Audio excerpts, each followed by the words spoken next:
हाँ नमस्कार बच्चों। बहुपद पॉलिनोमियल्स अंतिम दौर में चल रहा है। पॉलिनोमियल्स इसके बाद में जो चौथा चैप्टर है ना बच्चों, ग्राफ का, दो चरों वाले रेखिक समीकरण एवं असमीकाएं। थोड़ा सा ध्यान रखिएगा क्योंकि 6 नंबर का सवाल उसमें से आता है। आज 3.5 अंतिम दौर में है और 3.6 लास्ट एक्सरसाइज है इसकी। इसके 2 सवाल हमारे बाकी रह गए थे, आइए पहले उनको तय करते हैं। सवाल नंबर 4 और 5, पेज नंबर 60। चौथा सवाल देखिए, सवाल नंबर 4, के ऐसे मान ज्ञात कीजिए जिनके लिए समीकरण x² + 5kx + 16 के मूल वास्तविक नहीं हो। मूल वास्तविक नहीं हो तो यहां हम क्या करेंगे बच्चों, ध्यान दीजिए।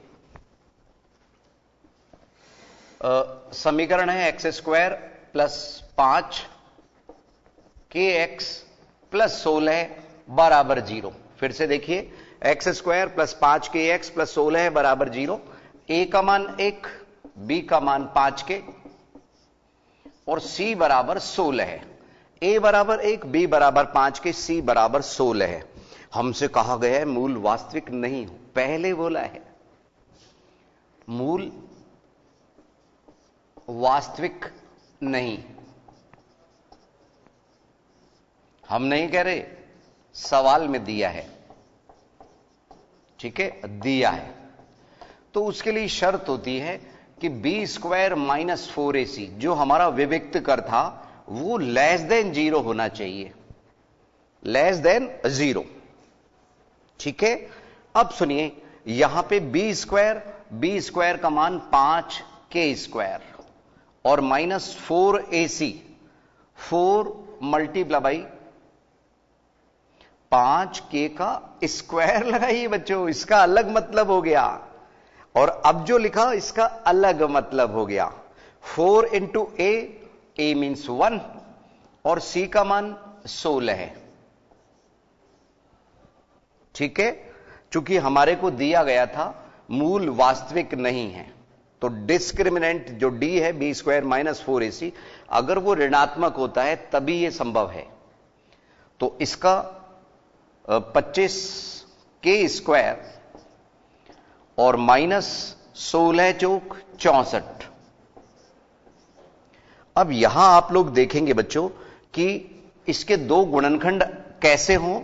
ये 5k का स्क्वायर एक बार पुनः लिख रहे हैं, यहां लिखा, फिर से लिखना पड़ रहा है, और ये 8 का स्क्वायर। तो आप लोग एक सर्व समीकरण जानते होंगे, a² - b² बराबर, यस, या x² - y² लिख दीजिए बराबर x + y, x - y। अगर मान लीजिए आपने a² - b² लिखा है तो a + b a - b हो जाएगा। अब इसमें क्या है बच्चों, ध्यान से सुनिए। इसके जो 2 गुणनखंड हुए वो हुए 5k - 8 और 5k + 8। दिख तो रहा है ना बच्चों आप लोगों को, 5k - 8, 5k + 8 <0। अब बच्चों सुनो, इसमें <0 क्या बोला मैंने, ऋणात्मक <0 का मामला है। कुछ बच्चों का कहना है कि सर वो दिख नहीं रहा। कोई बात नहीं बच्चों, इधर लिख देते हैं 5k + 8 और 5k - 8 < 0। अब यहां दिमाग ये लगाना है बच्चों कि दोनों का <0 वाला मामला कब होता है, जब दोनों में से कोई एक ऋणात्मक हो। दोनों में से एक कोई ऋणात्मक हो तो यहां पे k का जो मान निकलेगा वो थोड़ा सा सोच समझ के निकालना है। k बराबर 8/5, माइनस का 8/5 यहां से आ रहा है, प्लस का 8/5 यहां से आ रहा है। तो आप सीधे लफ्जों में यहां बोल सकते हैं कि जो k का मान है वो -8/5 से बड़ा होगा और 8/5 से छोटा होगा। यहां 4 स्थितियां निकल के आती है बच्चों, और इनमें से ये 2 ही हमारे लिए एप्लीकेबल है। कुछ जगह पे आप अगर इसको ऐसा करते 25k स्क्वायर और इधर 64, तो k square is less than 64 upon 25। यहां पे भी वही स्थिति आती। तो इस स्थिति में हमने फैक्टर किए हैं और k के 2 मान निकल के आ रहे हैं। आइए आंसर शीट से मिलान करें कि k का मान हमारा -8/5 और 8/5 प्लस के, इन दोनों के बीच में है। यही आंसर शीट में लिखा है बच्चों। यह था हमारा चौथा सवाल, किसका? 3.5 का। अब अगला जो सवाल है ना बच्चों, थोड़ा सा मुश्किल है, ध्यान से समझिएगा। यदि द्विघात समीकरण b minus c x square plus c minus a x और प्लस a माइनस बी, एक बार सवाल मिला लेते हैं, कहीं कोई प्रिंटिंग मिस्टेक्स तो नहीं है।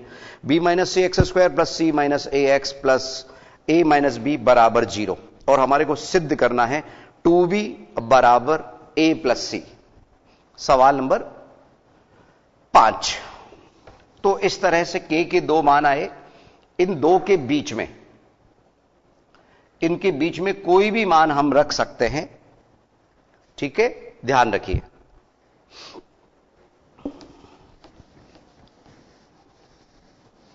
अब आगे सवाल नंबर 5। इसमें थोड़ा सा एबीसी का ध्यान रखना होगा बच्चों, और फिर आज ही हम 3.6 एक्सरसाइज स्टार्ट कर देंगे, लैसे मैसे वाली एक्सरसाइज। सवाल नंबर 5, इसमें जो द्विघात समीकरण दिया गया है b minus c x square plus c minus a x plus a minus b बराबर 0। पुनः देखिए, b minus c x square plus c minus a x plus a minus b बराबर 0। इसमें a का मान b माइनस सी, यहां a से मतलब एक्स स्क्वायर का गुणांक है। आप कंफ्यूज मत होना, यहां पे ये a है, ये b अलग है बच्चों, c माइनस a, और c का मान a माइनस बी है, ठीक है। आप फर्क करने के लिए यहां a b c कैपिटल भी लिख सकते हो, ये a b c, ठीक है ना, ध्यान रखिए, जिससे कहीं कोई कंफ्यूजन नहीं रहे। हमारे को कहा गया है मूल वास्तविक व बराबर हो, मूल वास्तविक व बराबर। हम नहीं कह रहे, दिया है, यस, मूल वास्तविक व बराबर। तो इस स्थिति के लिए जब मूल वास्तविक व बराबर हो तो हम क्या करते हैं बच्चों? शर्त मालूम है आपको? हां, बी स्क्वायर माइनस 4ac बराबर 0, या दूसरी भाषा में हम यह भी कह सकते हैं कि बी स्क्वायर बराबर 4ac, दोनों ही सही है। आइए इस स्थिति में हम बी स्क्वायर का मान रखें c माइनस ए का स्क्वायर, ठीक है ना बच्चों। एक बार कहीं आप कंफ्यूजन नहीं हो तो हम यहां जब ए बी सी उस तरह का इस्तेमाल कर रहे तो वापस से हम वही ए बी सी लिख रहे हैं, या तो यहां बदले, दोनों जगह बदलना होगा हमारे को, -4 यस बच्चों ध्यान दीजिए, बराबर, माइनस नहीं, बराबर 4 मल्टीप्लाई बाई ए का मान b माइनस सी है और c का मान a माइनस बी है, a माइनस बी। ध्यान दीजिए, c माइनस ए का square 4 multiply by b minus C और गुणा a माइनस बी। सवाल थोड़ा सा मुश्किल है बच्चों, ध्यान से समझेंगे तो समझ आएगा। आइए, सी square minus 2ca plus a square, इसमें सर्व समीकरण लग गई। इधर 4 को अभी इंतजार करने दीजिए, पहले b को गुणा कर रहे हैं, A B minus B square minus C से गुणा कीजिए, माइनस इधर हमने सी ए लिखा है तो यहां पे भी सी ए लिखिए और माइनस माइनस प्लस बी सी।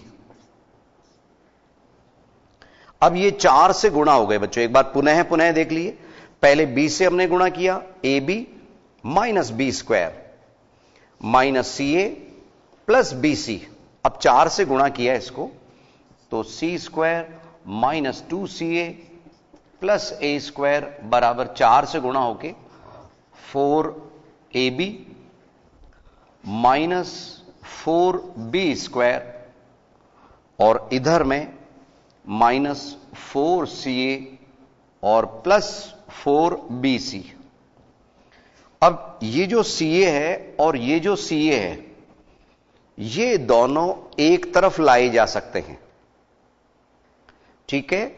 इधर जो 3 पद बचेंगे ना बच्चों, इनमें हमारे को कुछ कॉमन देखना है।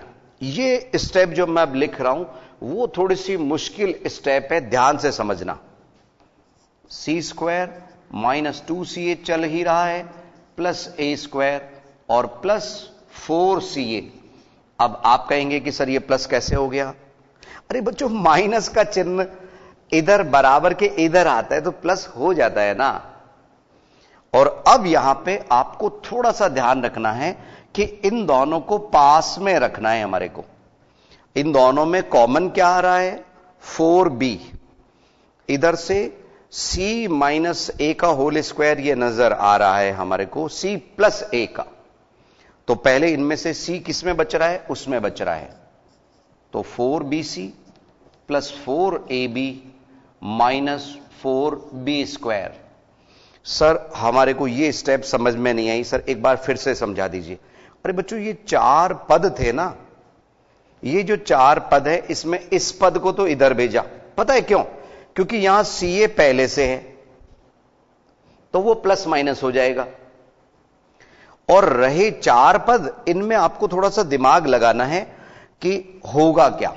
सी स्क्वायर और यहां इन दोनों के प्लस माइनस में प्लस के 2ca बचा।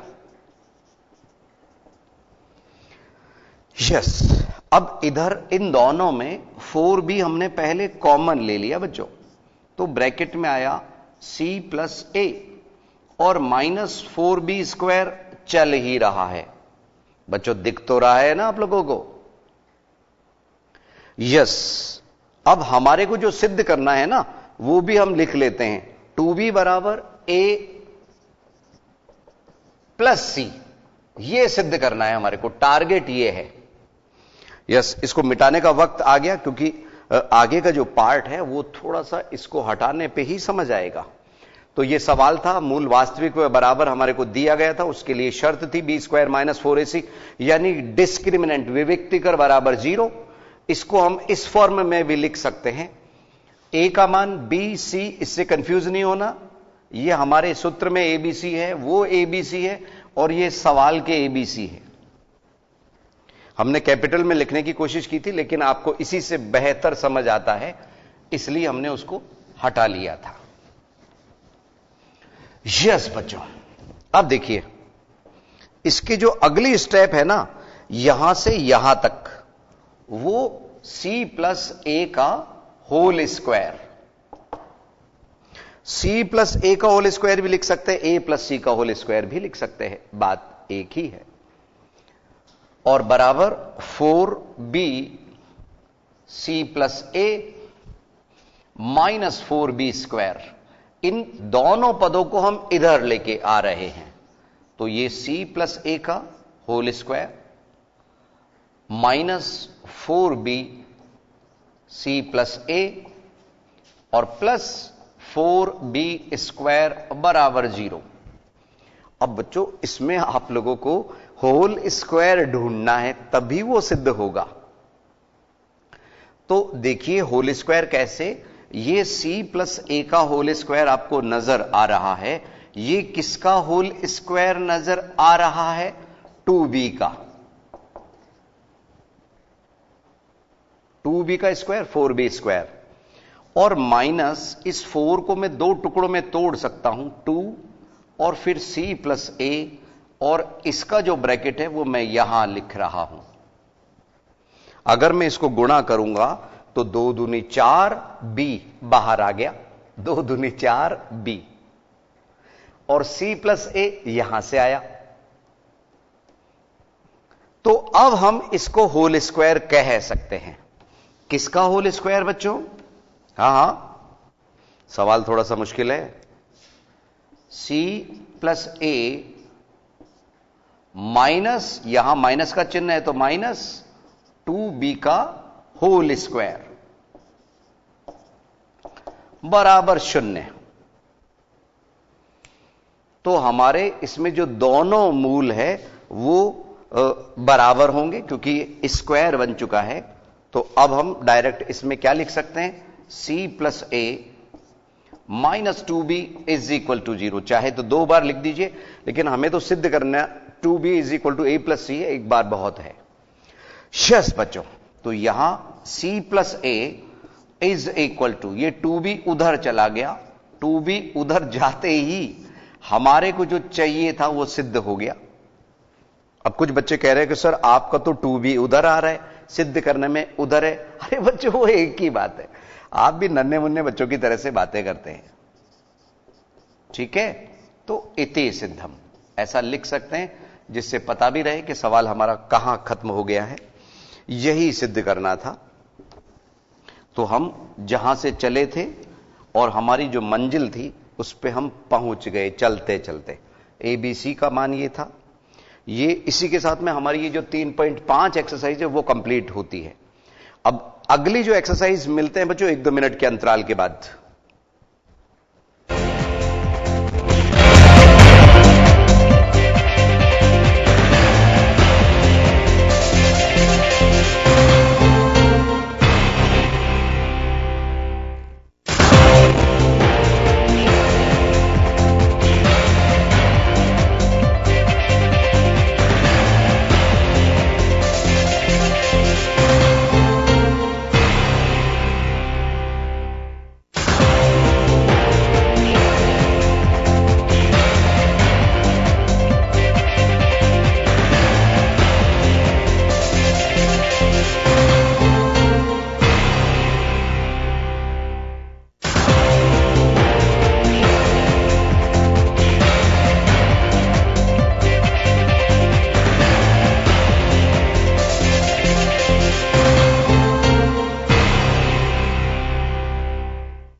क्लासेस में लेके हाजिर हैं हम 3.6 पेज नंबर 62। बच्चों इसमें लेस है, लघुत्तम समापवर्तक और महत्तम समापवर्तक आप लोगों को ज्ञात करना है। मैस है, लेस है, यानी एलसीएम एचसीएफ, लेकिन किनके?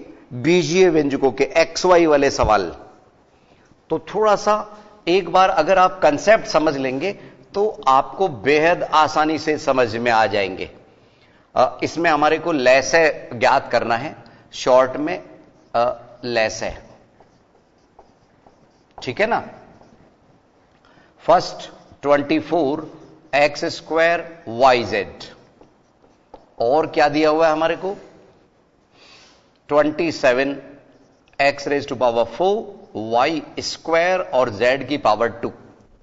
पुनः देखिए 24x² YZ और 27x⁴ y की घात 2 z की घात 2 ज्ञात करना है। लेस है, ध्यान रखना लघुत्तम वाला मामला है।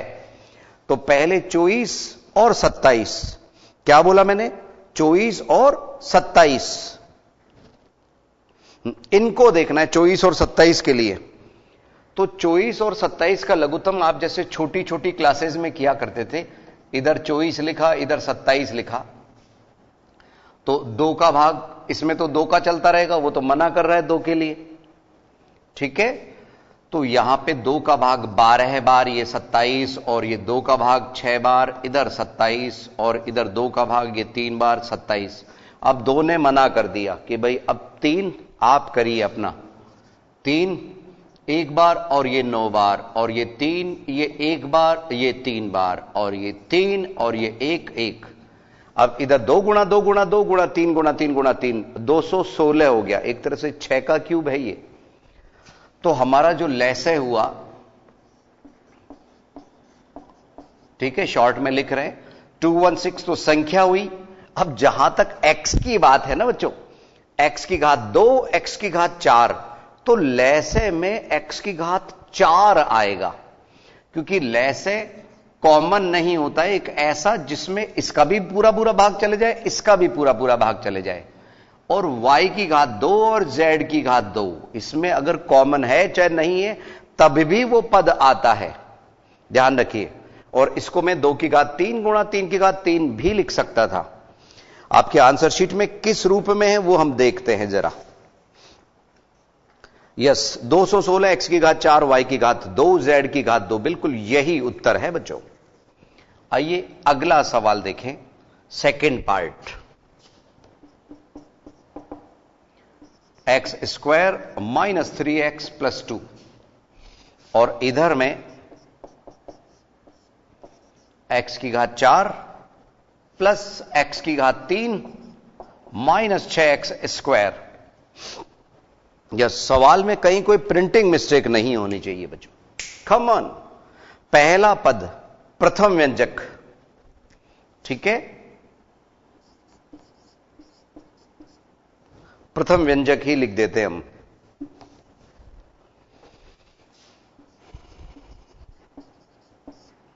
बहुपद लिख दीजिए या व्यंजक लिख दीजिए, वो है x square minus 3x plus 2। तो इसमें 2 एकम 2, इसके जो गुणनखंड हुए 2 एकम 2, दोनों ही नेगेटिव में, minus 2x minus x plus 2। जहां तक x के कॉमन की बात है, x माइनस 2 और माइनस 1 कॉमन, x माइनस 2, तो एक ब्रैकेट में x माइनस 2 और दूसरे ब्रैकेट में x माइनस 1, इस पे रोक दिया हमने यहां। और अब द्वितीय बहुपद, सेकंड पॉलिनोमियल,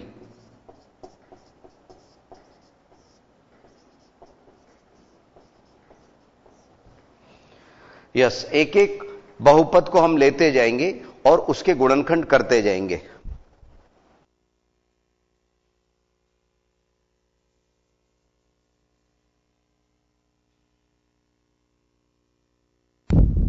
तो अब हम यहां पे हमारा जो पहला देखो, इधर उदाहरण में ux vx इस तरह से लिया है, यानी कि प्रथम बहुपद द्वितीय बहुपद एक ही बात है, हम ऐसे लिख रहे हैं।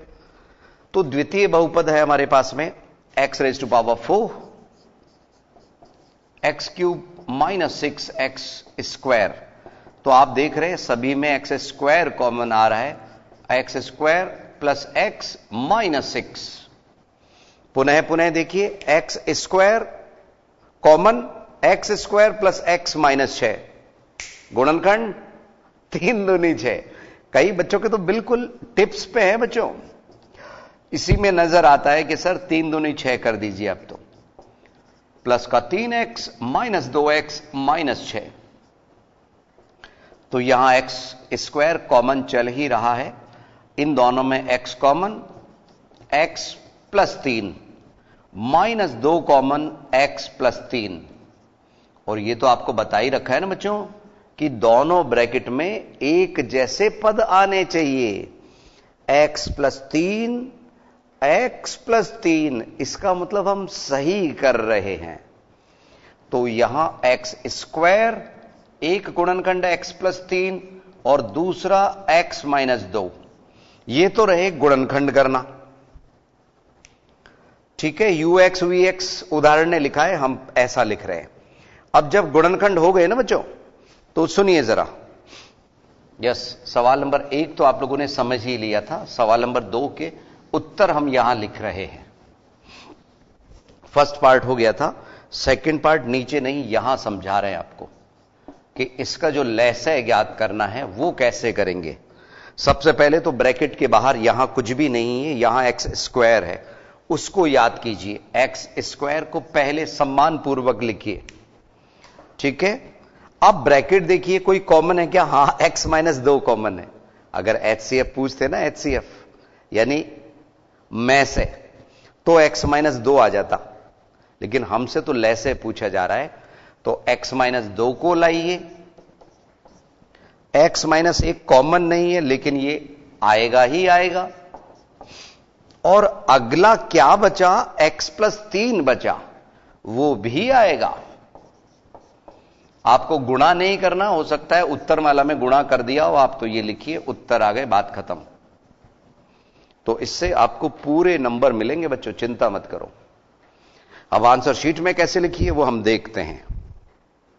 X square, x minus 1, x minus 2 और एक्स प्लस 3, यही है बस। ये ब्रैकेट इधर है और ये ब्रैकेट इधर है, बात एक ही है। हम तो पहले जो कॉमन है उसको एक बार लिख दो, कहीं दूसरी बार नहीं चले जाए। ये था हमारा 3.6 का फर्स्ट के 2 पार्ट हमने आपको समझाए, ठीक है ना बच्चों। अब इसी तरह का जो सवाल नंबर 2, इसमें पार्ट तो बच्चों 5-5 है, 5, लेकिन हम चाहते हैं कि आप स्वयं भी करें। आप कहें तो एक और समझा दें हम, हमारा अभी थोड़ा वक्त बच रहा है। सवाल नंबर 2 तो हम लेंगे ही लेंगे आज, ठीक है ना। 2 बातें हैं बच्चों, या तो सवाल नंबर 2 का पार्ट ले लें, 2 ही ले लेते हैं। समझिए,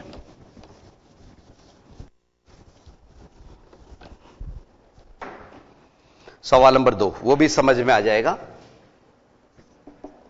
और हमें में से ज्ञात करना है। फर्स्ट a की घात 3, b की घात 4, और यहां है a, b की घात 5, a की घात 2, b की घात 8।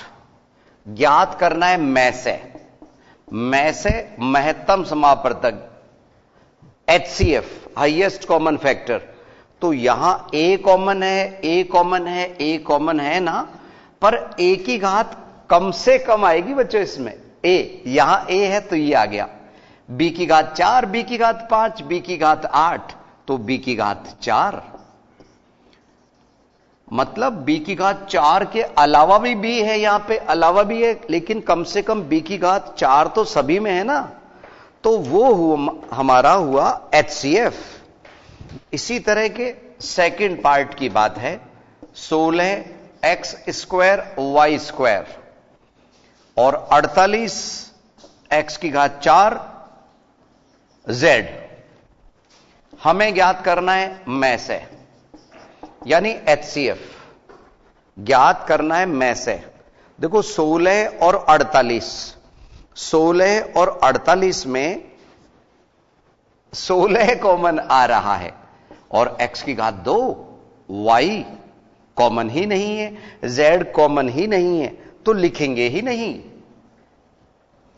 y इधर है, z उधर है, दोनों अलग अलग पद हैं, तो हमारा 16x स्क्वायर ही सही है। कभी कभी बच्चों दोनों में कुछ कॉमन ही नहीं आता, तब हम उत्तर 1 लिखेंगे, ध्यान रखना। यस, दोनों के आंसर शीट से उत्तर मिल रहे हैं। अब बच्चों सुनो, इसमें है ना थर्ड पार्ट आपको हम शॉर्ट में समझा देते हैं, इतना वक्त नहीं है कि हम आपको पूरा डिटेल में समझा सकें। इस -7x + 12 है, इसके जब आप गुणनखंड करेंगे पहले पद के, तो पहले बहुपद के, तो उसके हो जाएंगे x - 3 और x - 4। और जो सेकंड वाला है x स्क्वायर -10x + 21, इसके जब आप गुणनखंड करेंगे 7 × 21 हो जाएंगे, तो x - 7 और x - 3। और जो तीसरा यहां पे व्यंजक है वो है x स्क्वायर + 2x है बच्चों, +2x - 15 है, 5 × 15 है, तो इसमें x + 5 x - 3।